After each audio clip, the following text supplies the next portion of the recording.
Assalamualaikum warahmatullahi wabarakatuh. Hello, my name is Dira Nurwanasari and I'm from 12A3 and this is my remedial video. Jadi di video remedial ini saya akan menjelaskan beberapa teks dan pertanyaan serta jawabannya dari buku TKA tersebut. Selamat menonton. Oke, jadi di sini saya akan menjelaskan dari teksnya terlebih dahulu. Jadi teks ini menjelaskan dialog antara Sarah dan Rudy membahas tentang pentingnya background screening, pengecekan latar belakang bagi pelamar kerja posisi marketing manager.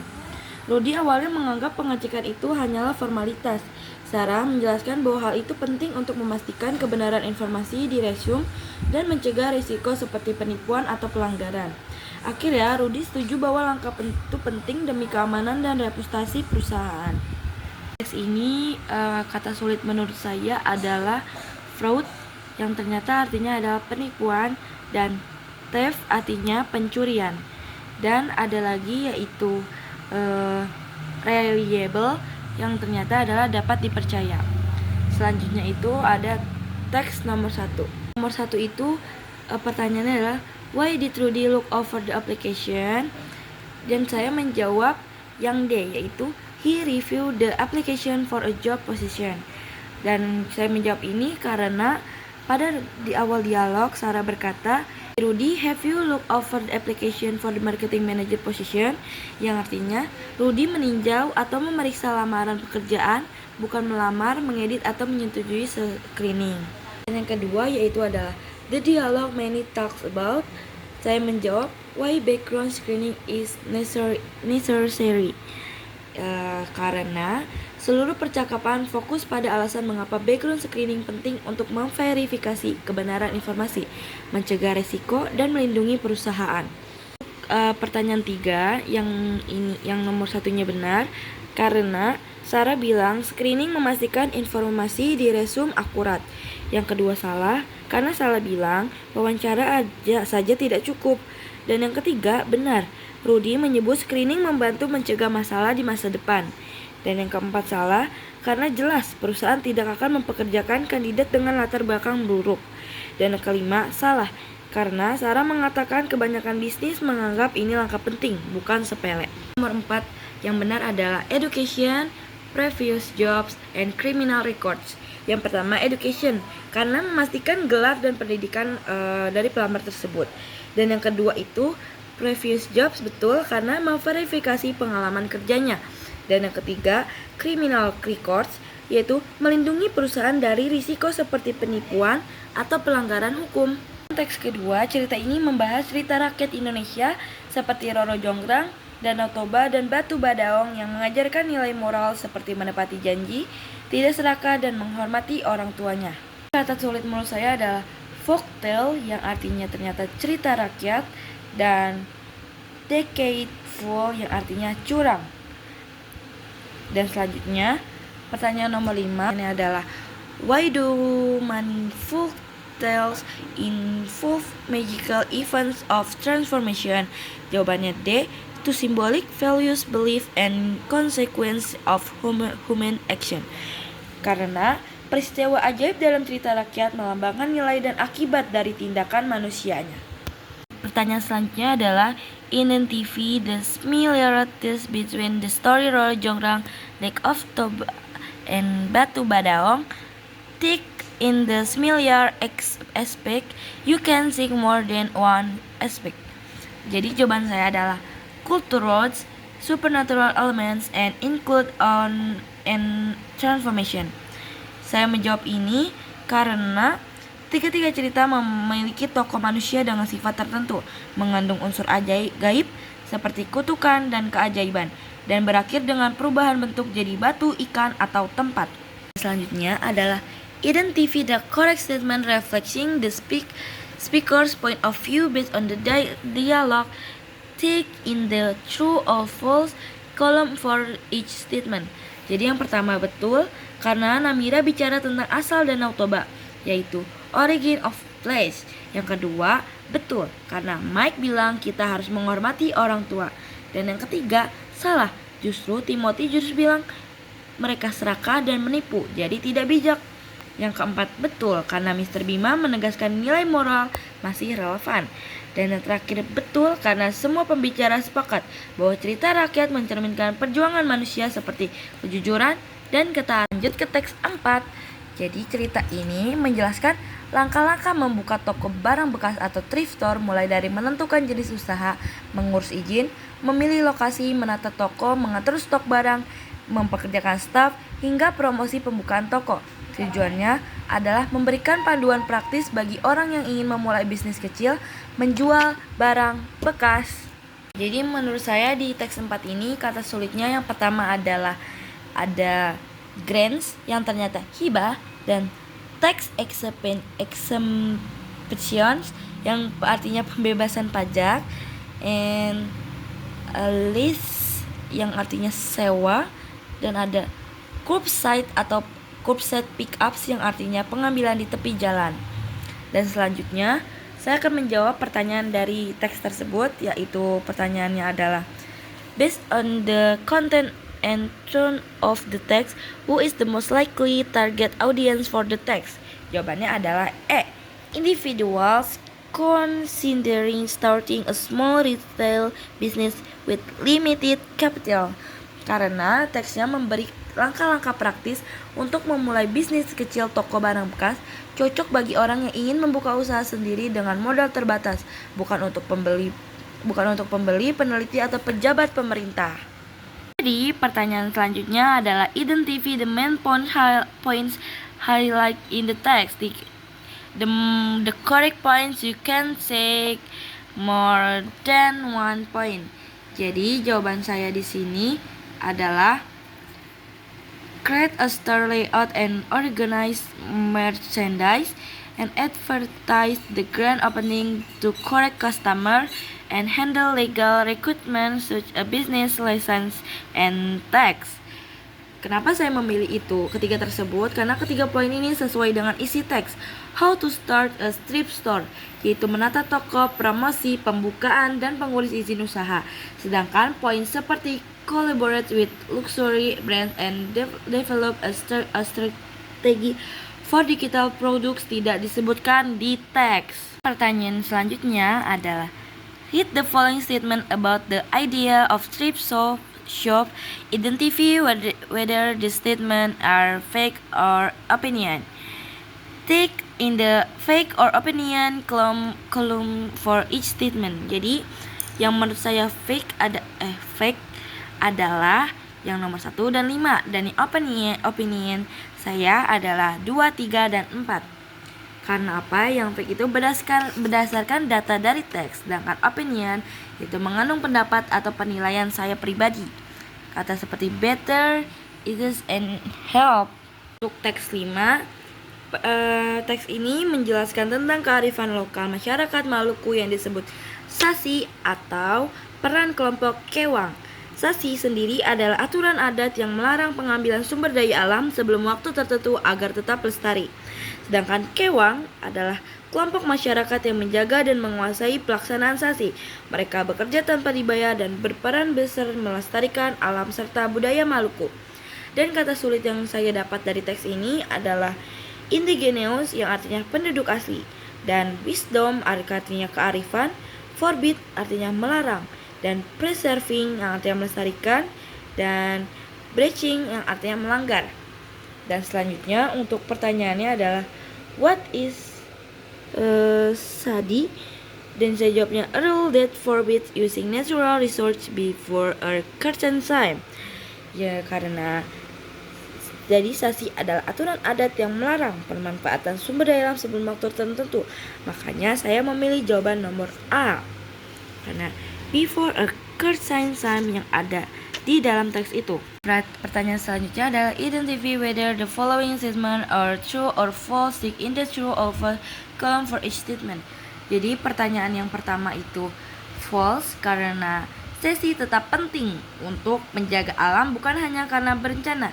Yang kedua, true karena kewang berperan penting dalam menjaga pelaksanaan sasi. Dan yang ketiga, false karena penyeka justru sukarela karena peduli bukan karena tidak penting. Dan yang keempat, true karena kewang menunjukkan kepedulian tanpa bayaran bisa lebih kuat dari uang. Dan yang terakhir, True, karena sasi mengatur masyarakat agar alam tidak rusak. Dan yang pertanyaan selanjutnya adalah take the correct statement describing the characteristic of the kewang in Maluku. You can take more than one statement.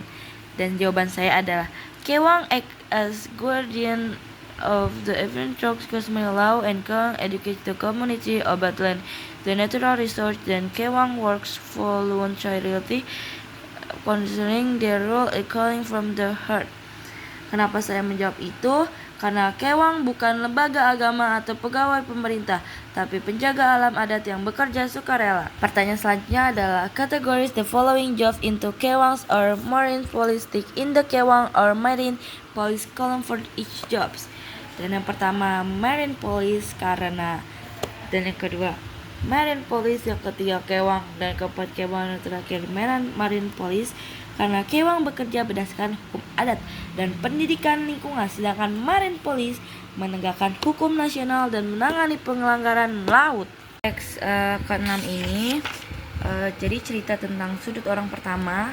Dia menjelaskan tentang pengalaman pribadinya yang mengikuti Borobudur Marathon dalam kategori lari 10 km untuk pertama kalinya.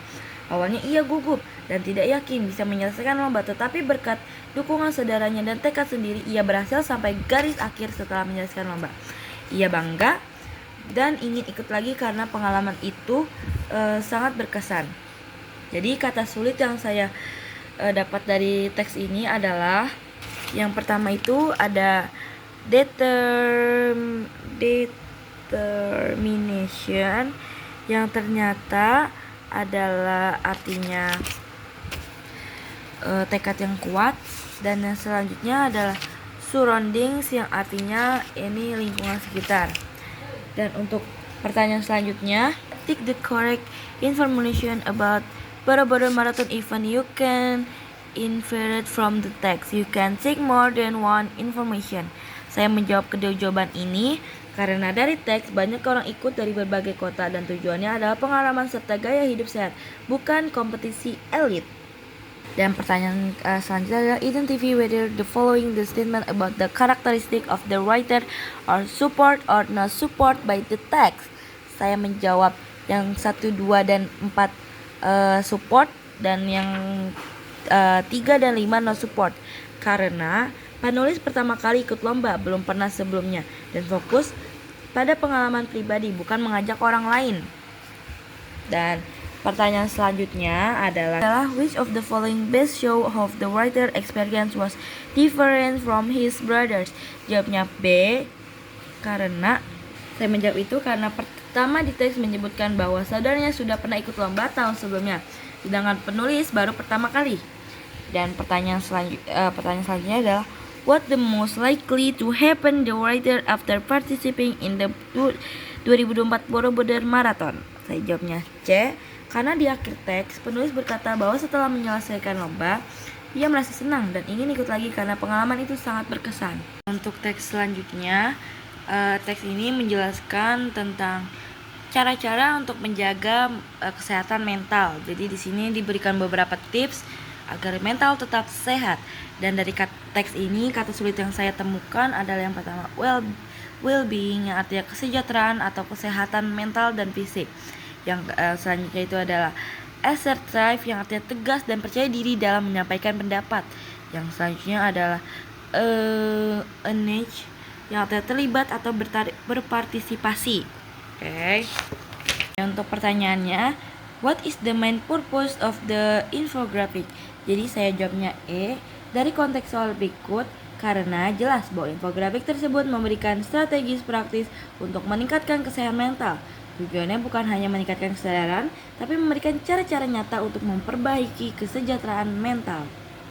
Untuk pertanyaan selanjutnya, how can you decide whether the information in the infographic incorrect when compared with the general recommendation from mental health professional? Jawabannya saya jawab A, karena infografik yang baik tentang kesehatan mental biasanya menyarankan gabungan strategi emosional dan fisik seperti olahraga, istirahat dan cukup, dan menjaga hubungan sosial. Ini sesuai dengan pendekatan umum profesional kesehatan mental yang menekankan keseimbangan antara kesehatan tubuh dan pikiran. Yang selanjutnya adalah categories the following say into mental health issue or coping strategy. Tick in the mental health issue or coping strategy column for each side.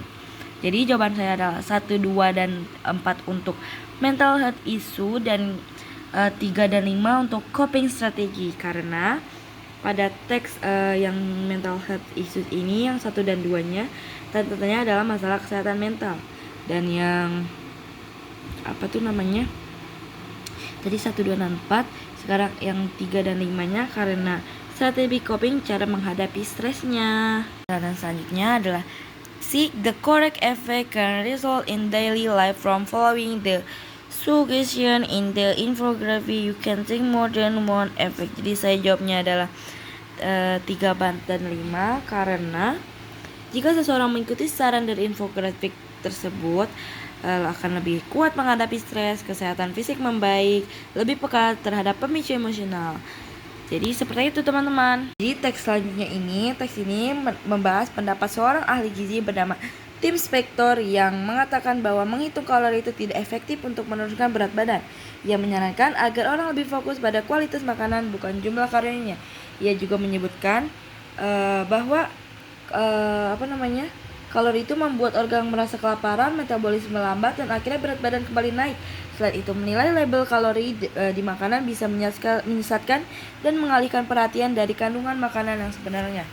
Dan kata sulit yang saya temukan dari teks ini, yang pertama adalah epidemiologis, yang artinya ahli penyakit menular. Yang selanjutnya adalah deprivation, artinya kekurangan, biasanya makanan atau kebutuhan dasar. Selanjutnya baseline weight, yang artinya berat badan normal atau awal seseorang. Dan selanjutnya adalah camouflage, yang artinya penyamaran, sintetik buatan atau sintesis, microbes atau mikroba. Oke, pertanyaan yang ini adalah what is Spector mean the advice for those who want to lose weight healthily? Saya jawabnya C, karena dalam teks disebutkan bahwa Spector menyarankan orang untuk lebih fokus pada kualitas makanan, bukan kalori. Dia menyebutkan makanan utuh seperti whole foods, makanan nabati, dan cara makan yang mindful sebagai pendekatan yang lebih baik. Selanjutnya pertanyaan nomor 27. Take in the possible cause the writer's Tim Spector opinion on calorie counting in the nonsense. You can take more than one cause. Jadi jawaban saya adalah 1, 2, 3, dan 5, karena di teks mengatakan bahwa pembatasan kalori justru memicu rasa lapar dan menghambat metabolisme sehingga berat badan bisa kembali lebih naik. Dan jawaban yang pertanyaan selanjutnya adalah identify whether the following the statement are the facts by data or Tim Spector opinion. Take in the fake or opinion column for each statement. Jadi jawaban saya yang fake adalah yang nomor 2 dan 4, yang opinion adalah 1, 3, dan 5. Saya menjawab itu karena complete nonsense dan gain camouflage adalah opini pribadi. Sedangkan hubungan antara makanan dan ultra proses dan obesitas adalah hasil studi fakta. NHS memang secara resmi mencantumkan menghitung kalori sebagai salah satu cara menurunkan berat badan. Dan salah saran makanan berkualitas adalah opini, bukan data ilmiah, tapi saran pribadi atau ahli. Dan pertanyaan selanjutnya, in that way does the text about Tim Spector view on calorie counting most likely inspire the reader? Dan jawaban saya D adalah karena inti dari teks adalah menyarankan orang untuk berhenti menghitung kalori dan mulai fokus pada kualitas makanan, terutama makanan nabati dan alami. Pada teks 9, teks ini membahas tentang Yogyakarta sebagai kota budaya yang kaya dan unik di Indonesia. Hal-hal yang disorot di sini adalah Yogyakarta dipimpin oleh seorang sultan, terdapat keraton, pengunjung bisa menikmati seni tradisional seperti gamelan dan tari klasik. Lokasi terkenal lainnya adalah seperti Malioboro dan lain-lain. Ikon lain seperti Borobudur, kuil Buddha, dan Prambanan, kuil Hindu. Jogja dikenal sebagai kota pendidikan, yaitu ada UGM dan orang-orangnya yang ramah. Dan kata-kata sulit yang ada di teks tersebut, yang pertama adalah distinctive, yang artinya unik atau khas, yaitu landmarks, tempat penting atau terkenal, dan pedicab atau becak. Pertanyaannya adalah what aspect of the city are highlight the paragraph. Jadi jawaban saya adalah B, karena teks menyoroti budaya, situs sejarah, dan pendidikan. Dan pertanyaan selanjutnya, what information would make the description more engaging of readers insert in the culture? Jawabannya saya E, karena pembaca yang tertarik pada budaya bisa juga ingin tahu tentang makanan tradisional, karena makanan adalah bagian penting dari budaya lokal. Tambahan info tentang kuliner akan memperkaya deskripsi budaya Yogyakarta. Dan pertanyaan selanjutnya adalah take the things based the describe traditional lifestyle in Yogyakarta. You can take more than one sentence. Dan jawaban saya adalah 4 dan 5. Karena ketiga kalimat ini menceritakan gaya hidup tradisional. Keraton sebagai pusat budaya tradisional, becak adalah transportasi tradisional, dan gamelan adalah tari klasik budaya tradisional. Kalimat lain tentang Borobudur dan Prambanan lebih menekankan pada situs sejarah, bukan gaya hidup sehari-hari. Dan selanjutnya pertanyaan nomor 33 adalah its tourist interested in following both history and modern local life. What make in Yogyakarta be the ideal destination? Jawabannya saya D, karena seluruh teks menekankan betapa kayanya Jogja secara budaya dan sejarah, dari keraton, gamelan, tari klasik sampai situs UNESCO seperti Borobudur dan Prambanan. Oke, teks ke-10. Teks ini menampilkan infografis tentang sejarah Indonesia setelah merdeka, dibagi dalam beberapa periode. Kata sulit yang saya temukan dari teks ini adalah War of Independence, yang artinya masa perang kemerdekaan. Terus parliamentary demokrasi, yang artinya sistem demokrasi parlementer.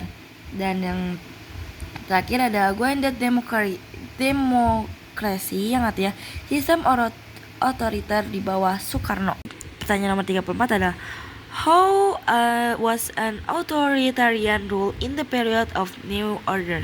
Saya jawabnya D, karena pada masa New Order kekuasaan terpusat pada Presiden Soeharto dan partisipasi rakyat sangat terbatas. 35 itu take the correct period, outline the main historical period of Indonesian post-independence history. You can take more than one period. Jadi jawaban saya itu 1, 2, 3, 4 dan 5, 1, 4 dan 5. Karena pernyataan tersebut sesuai dengan pernyataan-pernyataan yang ada di sini, dan tanggal-tanggalnya tuh sesuai. Jadi nomor 36 itu pertanyaannya adalah identify whether the following statement are true or false. Tick in true or false column for each statement. Jadi yang pertama itu betul karena kembali ke demokrasi, dan yang kedua false karena ada banyak presiden setelahnya, dan yang ketiga true karena Indonesia mengalami demokrasi dan otoritarisme, dan yang keempat itu true karena Indonesia pada periode seperti grounded demokrasi and New Order masih mempengaruhi politik, dan yang kelima itu adalah false karena hingga lebih lama rezim demokrasi.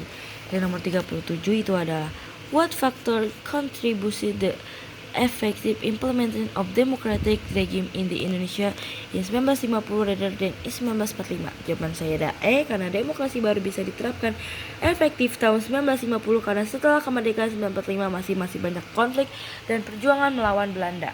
Pertanyaan nomor 38 itu adalah read the following statement into TV whether in the statement is described for the character of the story. Tick in the true or false column in first statement. Jadi pertanyaan nomor pertama false karena Big Man mudah menyerah, karena itu ia terus mencoba. Dan yang kedua true, beautiful woman egois dan tidak mau membantu karena menolak permintaan bantuan. Dan yang ketiga itu false karena keduanya bekerja sama, justru berkonflik. Dan yang keempat true karena keputusan Big Man menembak karena marah. Dan yang kelima true karena kerusakan gunung menggambarkan konflik tak terselesaikan. Dan nomor 39 pertanyaannya ada what best explain the cause the effect relation between the two guardians action in the story of Sabah Mapolulu. Dan jawabannya D, karena besar menembak Komonsope Monsen, tapi meleset lalu wanita membalas dengan menghancurkan mata air Monsen. Dan nomor 40, pertanyaan adalah what is the best moral message conveyed by the legend of Sabamopodu? Kan saya jawab C, karena legenda ini mengajarkan bahwa kurangnya kerjasama dan empati hanya menimbulkan kerusakan dan konflik. Selesai.